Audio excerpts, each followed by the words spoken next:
ఇటీవల కాలంలో మణిపూర్లో పరిస్థితి ఆందోళనకరంగా మారుతుంది.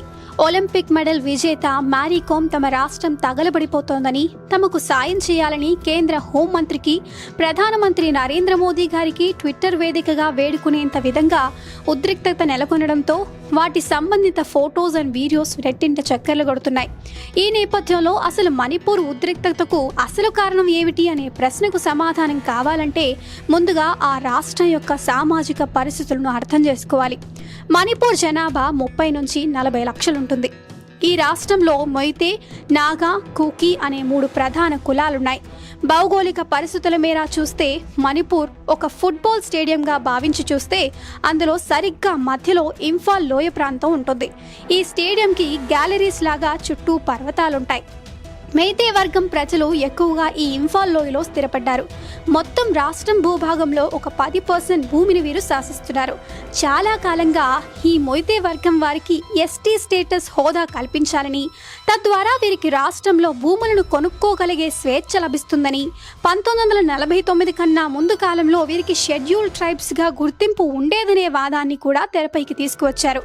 అందుకు గాను మణిపూర్ హైకోర్టులో ఒక పిటిషన్ను కూడా దాఖలు చేశారు. ఈ కార్యాచరణలో భాగంగా 2012లో వీరు schedule tribes demand committee of Manipur పేరుతో ఒక కమిటీని కూడా ఏర్పాటు చేసుకున్నారు.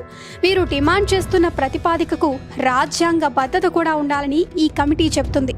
అయితే ఈ విషయంపై నాన్ మెయితీ వర్గం వారు తీవ్రమైన వ్యతిరేకతను, విమర్శను గుప్పిస్తున్నారు. ఎందుకంటే వీరు ఇప్పటికే ఎస్సీ, ఓబీసీ, ఈడబ్ల్యూఎస్ కేటగిరీస్లో రిజర్వేషన్స్ను పొందుతున్నారని, వీరి భాషకు సైతం పరిరక్షణకు నోచుకుందని, 8th షెడ్యూల్లో క్లాసిఫైడ్ లాంగ్వేజెస్ లిస్ట్లో ఉన్న మెయితీ లాంగ్వేజ్ని అద్దం పడుతున్నారు. వీటితో పాటు ఇప్పుడు వీళ్ళకి ఎస్టీ రిజర్వేషన్స్ కూడా కల్పిస్తే నాన్ మెయితీలకు ప్రస్తుతం లభిస్తున్న ఎడ్యుకేషన్, ఉద్యోగ రిజర్వేషన్స్, రాజకీయ ప్రయోజనాలు మొదలగు వాటికి భంగం కలుగుతుందని వీరి అభిప్రాయం. ఇది ఇలా ఉండగా ఇటీవల మణిపూర్ హైకోర్టు మెయితీలో ట్రైబ్ యూనియన్ దాఖలు చేసిన పిటిషన్ విచారణకు స్వీకరించింది. దీని విచారణ సమయంలో మెయితీ వర్గంకు ట్రైబల్ స్టేటస్ని ఇవ్వడంపై ఉన్న అంశాలను పరిశీలించాలంటూ మణిపూర్ రాష్ట్ర ప్రభుత్వం హైకోర్టును సూచించింది. వీరి డిమాండ్ 10 ఏళ్లుగా పెండింగ్లోనే ఉందని, ఇప్పటి వరకు దానిపై సంతృప్తికరంగా సమాధానం రాలేదని, 4 వారాల్లో జవాబు ఇవ్వాలని న్యాయస్థానం చెప్పింది. అంతేకాదు కోర్టు ఈ వ్యవహారంపై కేంద్ర ప్రభుత్వం అభిప్రాయాన్ని కూడా కోరింది. అంతేగాని మెయితీ వర్గం వారికి ఎస్టీ స్టేటస్ ఇవ్వాలని ఎక్కడా ఆదేశాలు ఇవ్వలేదు. కేవలం విచారణ సమయంలో ఇటువంటి అభిప్రాయం వెల్లడించింది. కానీ కోర్టు చెప్పిన పరిశీలించాలి అనే విషయాన్ని ప్రజలు తప్పుగా అర్థం చేసుకున్నారు. ఈ మిస్అండర్స్టాండింగ్స్తో మొదలైన ఈ అల్లర్లు ప్రస్తుతం ఆ రాష్ట్రంలో ఆర్టికల్ 355 ఇంప్లిమెంట్ చేసే దశకు తీసుకువచ్చే పరిస్థితులను తెచ్చిందంటే సందేహం లేదు. సో చూసారు కదండి, right. Now they have used article 355 అని ఆర్టికల్ యూజ్ చేశారు. రైట్. సో మరి ఈ ఇష్యూని ఎగ్జామ్ పాయింట్ ఆఫ్ లో ఎలా లింక్ చేసుకోవాలి, అసలు ఈ ఆర్టికల్స్ ఏంటి అండ్ దీని రిలేటివ్ ఆర్టికల్స్ ఏంటి అనేవి మనం తెలుసుకోవాలన్నమాట. Okay, will discuss that video. Okay, right. Article 352 in the Constitution of India 1949. So proclamation of emergency maniki Article 352 andi. Okay, so very important. So as per the definition of maniki national emergency ki sambandhinchinatuvanti definition paranga chuste, if the president is satisfied that a grave emergency exists whereby the security of India or any part of the territory thereof is threatened, whereby a war or external aggression or armed rebellion, he may by proclamation made a declaration to the effect that in respect of whole of India or such part of the territory thereof as may be prescribed by the, okay, so in the proclamation. Ante in a simple words eppudaina kani, right, so what are the reasons andi gurtu pettukondi. So manaki war valla kani, external aggression kani, armed rebellion, right, so ee 3 cases lo kuda, right, so mottam whole part of the India కానీ or any part, okay, so ఒక whole part అంటే like some పార్ట్లో కానీ మనకి national ఎమర్జెన్సీని declare చేసే ఒక రాజ్యాంగబద్ధమైనటువంటి ఒక legislative power అనేది ప్రెసిడెంట్కి ఉంది, గుర్తుపెట్టుకోండి. ఇప్పటి వరకు నేషనల్ ఎమర్జెన్సీ రేట్ ఒక్కసారి మాత్రమే హోల్ పార్ట్ ఆఫ్ ఇండియాలో మనకి ఇంప్లిమెంటేషన్ జరిగింది. బట్ మనకి generally so proclamation of emergency till now it was happen thrice అండి, remember, right. So whole part of వరకు చూస్తే మనకి national emergency during the prime ministership of Indira Gandhi and presidentship of Fakhruddin Ali Ahmed గారు. So even dates also have to be noted very very clearly. That is 25th, okay, June 1975. Okay, so implementation starting date and it's 21st March 1977, right? So these are the dates that you have to remember. Okay, మరి ఈ national ఎమర్జెన్సీకి సంబంధించి constitutional procedure కూడా ఉందండి. So right, so generally the maximum period for emergency was indefinite period అండి, remember.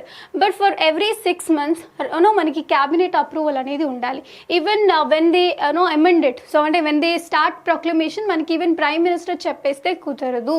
Every cabinet member have to accept it. అర్థమవుతుందా? So very very important point it is, right. So నా article 352 అనగానే మీకు గుర్తు రావాలి. So it is an article which deals with national emergency అని చెప్పేసి. Okay, remember. Now Article 355, which is actually మనకి article use చేశారు కదండి మణిపూర్లో. So that is the thing. Okay, so what is article 355? So duty of the union to protect states against external aggression and internal disturbance. So it shall be the duty of the union to protect every state against external aggression and internal disturbance. Okay, so now you got the point that why they have implemented. Okay, so union government definitely it is it is their duty to protect every state kada. Now anyway in the Manipur that internal disturbances are happening kada, right? So in that way they have issued article 355, and to ensure that the government of every state is carried on in accordance with the provisions of this constitution, right? Now you got a point kada. Now deeniki and president rule ki difference enti? Article 355 ki president rule article entandi, article 356 what makes it so different ante we'll see. Provisions in case of failure of constitutional machinery in state మనకి article 356 use చేస్తారు. Internal disturbance ఏమైనా చెలరేగితే దాన్ని control చేయడం కోసం article 355 use చేస్తారు.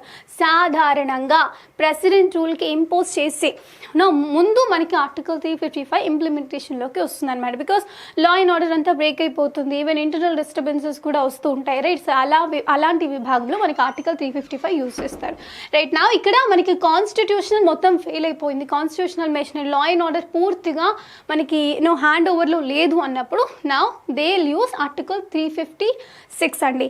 Even మనకి చాలా వరకు క్రిటిసిజం కూడా ఉంటుందండి, రైట్. సో ఈ ఆర్టికల్ 356కి సో ఈవెన్ డెడ్ లెటర్ అని కూడా, డెడ్ కాన్సెప్ట్ అని ఇలా డిఫరెంట్ నేమ్స్తో కూడా పిలుస్తూ ఉంటారు. Even doctor B R Ambedkar is also said that most misused article in the constitution ఏదైనా ఉంది అంటే దట్ ఈస్ ఆర్టికల్ 356 అని కూడా చెప్తూ వచ్చారనమాట, right. Anyway we'll say the definition, right? So if the president on receipt of a report from the governor, so very very very important. Okay, so ఈ law and order break అయింది, constitutional machinery అనేది run అవ్వట్లేదు అని ఎవరు చెప్పాలి అండి అంటే on the receipt of report from the governor. ఆ పర్టికులర్ స్టేట్లో మనకి గవర్నర్ ఇచ్చినట్లయితే సరే అప్పుడు మనకి president will take over it of the state. Otherwise the is satisfied that a situation has arisen in which the government of the state cannot be carried on in accordance with so the provisions of the constitution, the president may be so maybe the